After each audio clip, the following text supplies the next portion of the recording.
0 to 60 car videos here today. We have a 2018 Hyundai Sonata, and we're just going to show you how to change the new air filter out. I got a new one sitting right here, so it's pretty simple on this car. You just pop this up. It has these two little hold tabs here. You just turn those out of the way, and this pulls out. And then the new one slides right in.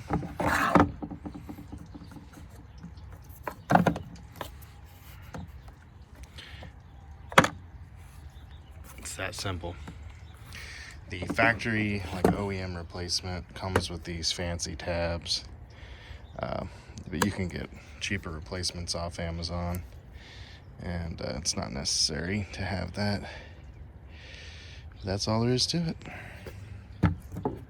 Thanks for watching. By the way, this is the air filter that I bought off Amazon for the Sonata. I think it was about somewhere between $12 and $15, and they were wanting to charge me $40 to replace it at the dealership. And as you can tell, it's extremely easy to do it yourself. Save some money.